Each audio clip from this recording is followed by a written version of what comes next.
How many have noticed that we seem to have a little more increase in traffic? And have you pretty well noticed that the increase in traffic is generally probably younger than just about everybody in this room? Very true. University of Idaho is coming back. Our students are coming back. The city is going to get more lively. You know, Moscow used to get to be kind of a sleepy little community in the summertime, but that doesn't really happen. I think we probably keep at least 6,000 out of our 10,000 students here as year-round. But we've got more coming back, and there's more traffic. And, you know, we read in the paper about accidents that involve young people. Too often, they're seriously injured or they're killed. And way too often, we read that they weren't even wearing their seatbelts. You know, you wonder, well, you know, what's up with that? When they go through driver's training, you know that that's what they're trained. I'm sure that their parents are telling them, and so, you know, it's a matter of rebellion, of asserting their independence possibly, and probably the fact that their minds, their brains have not fully matured yet, and they don't really understand the ramifications of their actions. I know I certainly fell into that category. My grandfather looked at me one day and he said, you know, if I was about 15 or 16, he said, if you make it to 18 alive, I'll be amazed. Well, I obviously made it.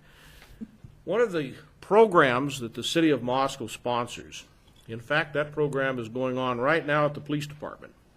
It's being put on tonight, and it's called the Alive at 25. It's a defensive driving course for 14 to 24-year-olds. Young drivers are involved in fatal crashes at more than twice the rate of all others. The first year for a newly licensed teenage driver is the most dangerous, with more than 1 in 5 involved in crashes, and each year nearly 6,000 teens are killed in vehicular accidents, and more than 3,800 are drivers aged 15 to 20. Annually, more than 326,000 young drivers are seriously injured.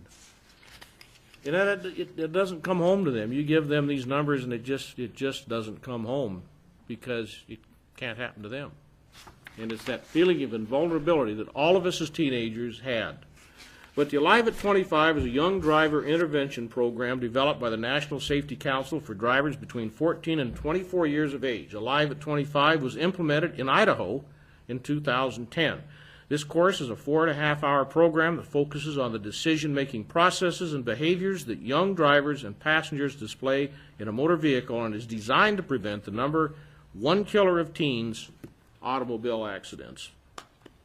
Alive at 25 is taught exclusively by law enforcement officers who hold candid conversations with students about what can happen if they practice risky behavior or make other poor decisions in an automobile. They talk about things such as risk identification. There's interactive video participation, experience sharing with their peers, role-playing in various driving situations, driving law review of local traffic, and graduated driver's license requirements. Some insurance agencies will give a discount if a teenager has been through the Live at 25 program.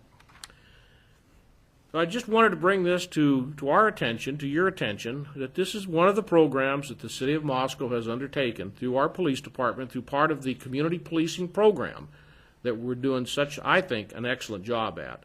And I wish I knew how many 14 to 24-year-olds were participating right at this minute over in the police department. And I wish I could tell you when the next course is going to be, but it will be advertised, it will be put out publicly, and if you know young drivers, I would encourage you to encourage them to sign up for this free course that could hopefully then they will be alive at 25. And with that, would you join me in the Pledge of Allegiance?